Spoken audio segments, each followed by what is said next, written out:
Humanity lives its usual measured life. Major political issues are being resolved at the White House, while beyond its walls, ordinary people make plans for tomorrow, unaware of the changes that await them. But a single morning changes everything. For unknown reasons, all carriers of the Y chromosome in the city suddenly die. In other words, all male beings, from animals and birds to men, perish. Among them is the president of the country. The only surviving males are a young, talentless illusionist named Yorick Brown and his pet capuchin monkey, Ampersand. In the event of an emergency, Regina Oliver was supposed to take over the presidency. That evening, Roxanne gathers her commune for some kind of celebratory event. At the beginning of the ceremony, she tells the crowd about Laura, one of the members of the movement, which Roxanne proudly calls the Amazons. At first, everything seems innocent, but as the celebration progresses, Hero and her companions begin to sense that something very strange is happening. Laura is first sprinkled with dirt, then submerged into a bathtub, and when she surfaces, everyone begins calling her by a new name, Athena. Finding all of this extremely unsettling, Sam, Hero's trans friend, leaves the hall.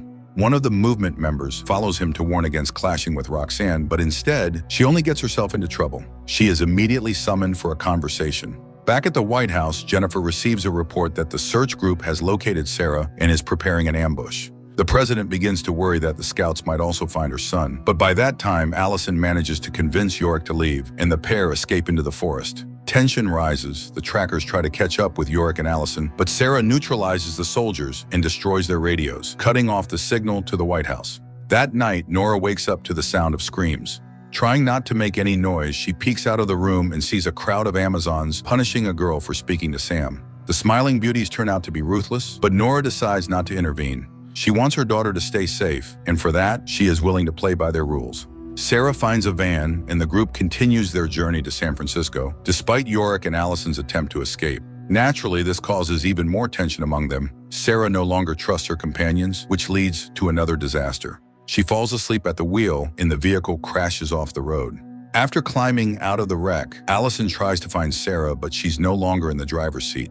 Instead, a convoy of military vehicles soon appears nearby, and they have nothing to do with the White House. Jennifer is informed about the incident, as well as the fact that among the fugitives was a man. While the president struggles to deflect suspicions away from her son, Yorick regains consciousness in an unfamiliar house, in bed with an equally unfamiliar woman. Getting out of bed, he goes in search of his capuchin, but instead encounters the people who brought him to this place. The residents of the ranch where Yorick has been taken seem peaceful enough. However, they refuse to tell him where his companions are. Meanwhile, the girls wake up in a jail cell, completely unaware of where they are or how to escape. Jennifer addresses the surviving citizens of the city, asking them to agree to evacuation and not to incite chaos. In the crowd, the president spots a familiar face, Beth, her son's girlfriend, who all this time had been in a hospital. While Jennifer talks to Beth, Kimberly continues to secretly persuade Regina to overthrow the usurper and take her place. Despite the friendly atmosphere, Yorick isn't set free. On the contrary, he is thrown into a cell with the girls so the community can decide what to do with the prisoners. Meanwhile, more grim news arrives. A new strain of flu has been discovered in Greece. Jennifer immediately dives into addressing this new crisis, but is also faced with another. Marla shows up at the command center, demanding to know if the rumors about Yorick are true. The waiting inside the cell becomes unbearable, and tensions flare up again. Yorick and Sarah end up fighting, but the argument quickly ends when the heavy door creaks open and a woman from the settlement appears. She informs the prisoners that a decision has been made. They will be allowed to stay until Sarah recovers. After that, they'll be escorted out of the city so they can continue their journey to San Francisco.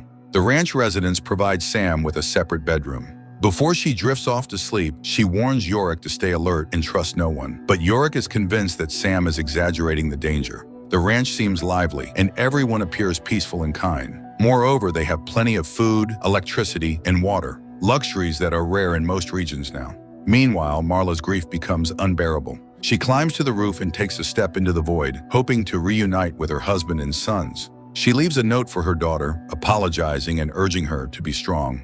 At the same time, Beth returns to the city, but instead of going back to her friends, as she had told Jennifer, she heads straight for a rebel truck, joining a group planning an assault on the White House. Back in Roxanne's commune, Kate, one of the Amazons, tries to leave the group, but Roxanne reminds her of the harsh rules, shooting the fleeing girl in the back. However, Roxanne doesn't confess this to the others. She frames the incident as an attack by nomads. To prevent further desertions, Roxanne orders everyone into intensive firearms training. Moreover, Roxanne plans to kick out the guests. Nora learns of this from one of the members and rushes to the leader, begging her to allow her and Mackenzie to stay. No amount of pleading works on Roxanne. She gives Nora a few more days, after which the woman and her daughter must leave the commune. Roxanne remembers how she first found this place and built the Amazon community. From day one, she had been its sole leader. Nothing had changed since then. Roxanne continues to dictate the rules and convinces the residents that beyond her protection lies only danger and death. Every day, she holds meetings where the women are required to recall the worst deeds of men and reinforce the idea that Roxanne is their only source of safety. Sam is banned from these gatherings and begins preparing to leave, planning to occupy the guest houses by the lake and start his own community. But Hero has already started falling under Roxanne's influence. She's no longer sure she wants to leave. Roxanne witnesses an emotional argument between Hero and Sam. Seizing the opportunity, she manipulates Hero again, convincing her that even a not-real man shouldn't speak to her like that. In the end, the friends part ways, and that night, Roxanne drives Sam out, allowing him to take a little food with him. The next morning, Roxanne doesn't tell Hero that she was the one who let Sam go. Instead, she does everything to comfort the girl, even organizing a farewell celebration in honor of saying goodbye to all things male. The festival ends with a noisy and cheerful party enjoyed by everyone except Nora. Nora never manages to fit in with the group, and to get her revenge, she sets fire to the shopping mall while everyone sleeps. The Amazons manage to survive, but their supplies are destroyed. Nora hides her satisfaction behind a mask of sorrow, blending into the grieving crowd. Pleased with her actions, Nora prepares for a night escape. She heads into the forest to check her supplies, but instead finds a police car by the river, filled with bodies. It becomes obvious that Roxanne is not who she claims to be, and Nora decides to use this information to her advantage. Choosing a moment when they are alone, Nora confronts Roxanne about her discovery. She promises to stay silent. In exchange for privileges, she and her daughter must always have access to the best food, protection, and shelter. But Nora offers more than just silence. She promises to help Roxanne retain control over the group even after the loss of their supplies, ensuring that people won't abandon her. Roxanne accepts Nora's terms. She gathers her followers and delivers a loud, fiery speech, promising that they will overcome all hardships and conquer the world. Meanwhile, Sarah slowly recovers and even resumes her training, although she continues to suffer from hallucinations and visions.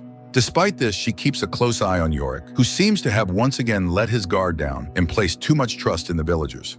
Sarah's suspicions grow when one of the villagers approaches her, asking suspicious questions about a device found in the wrecked vehicle.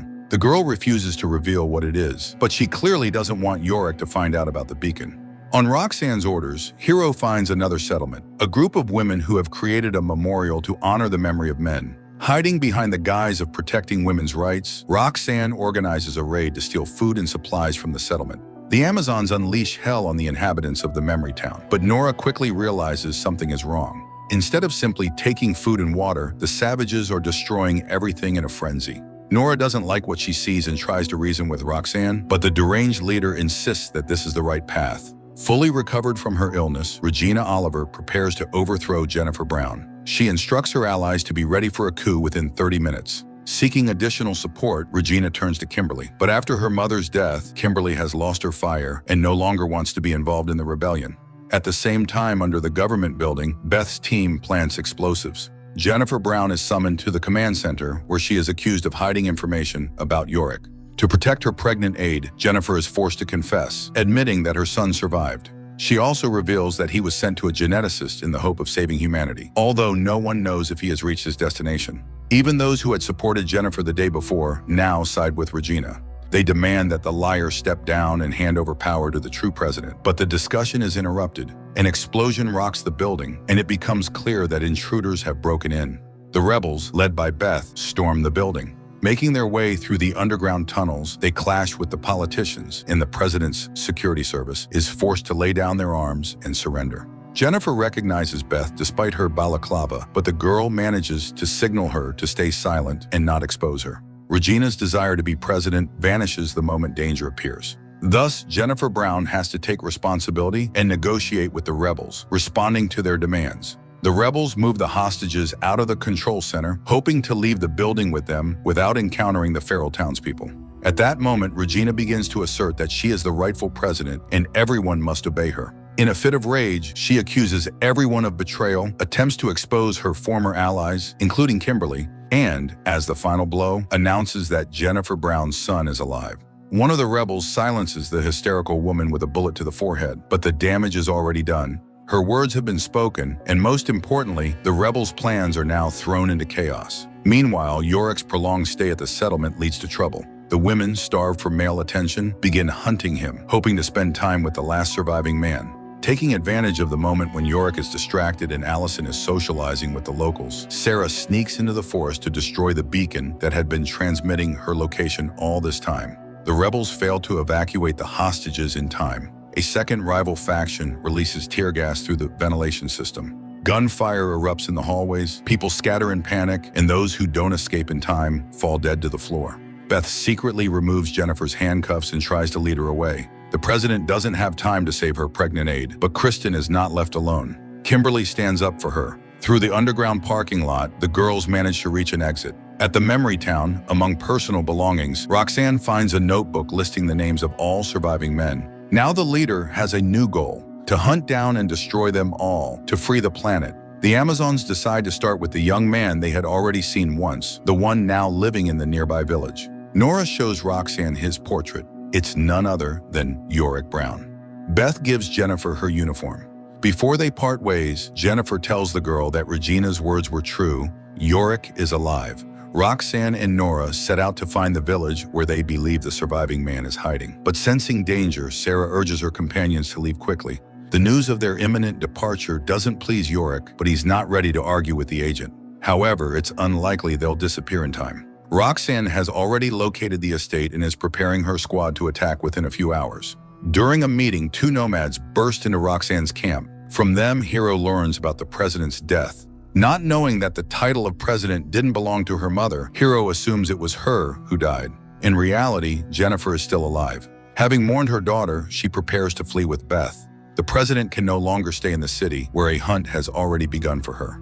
That night, Sam sneaks into Jennifer's house. The woman immediately recognizes her daughter's friend, and together they attempt to escape, but the house is surrounded. Kristen and Kimberly find refuge in an abandoned barn. Waking up early in the morning, Kimberly tells her friend that she knows how they can all be saved. They need Yorick to continue the human race, and Yorick, it seems, agrees. That night, he sleeps with one of the village women who had long set her sights on him. Their idyll is shattered when the Amazons, led by the crazed Roxanne, storm the village streets, demanding that the man be handed over. Sarah jolts awake at the sound of gunfire. She orders Yorick's new girlfriend to get him out of the house while she stays behind to repel the attack. Realizing they are heavily outnumbered, Sarah steps outside with her hands raised, pretending to be frightened of the intruders. She brings out the local trans man, passing him off as the real survivor. A serious firefight breaks out on the main street. The sounds of gunfire distract Sarah's convoy, and she uses the moment to disarm her enemies and escape. Even little Mackenzie joins the fight, trying to prove to Roxanne that she deserves her place in the commune. Meanwhile, Hero catches up with the group of escapees. She fires at them until Yorick turns around.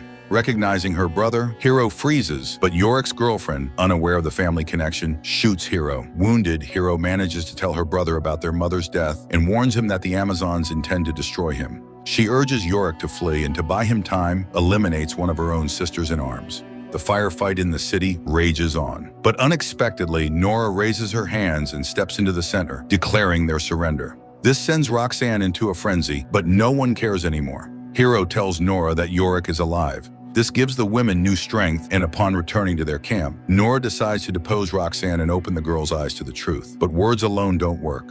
Roxanne continues to provoke Nora until Nora shoots her in the chest. The Amazons, stunned, raise their weapons, but Nora quickly finds comforting words for them. Hero steps forward to stand at Nora's side, and from that moment on, the community has a new leader. Sarah walks several kilometers and finally finds Yorick and Allison. The boy is devastated. He feels like he has lost everyone he loved and no longer has a reason to live. Listening to her friend, Sarah confides that she understands him better than he thinks. She lost her parents in childhood too. Sarah then tells Yorick that if he wants, he can walk away. She had been following Jennifer's orders, and now that Jennifer is presumed dead, their agreement is technically void. But Yorick refuses. He asks Sarah to become his trainer so he can stop being a burden and learn to protect himself. Meanwhile, Jennifer, Beth, and Sam find themselves locked in an empty room under surveillance cameras. They don't know it yet, but they have been captured by Sarah's former superior from the Secret Service. Following the signal from the beacon, Sarah leads her friends to a fueled vehicle. Besides gasoline, the car contains everything needed for scientific research and a map with a marked route. Where does it lead? For now, that will remain a mystery.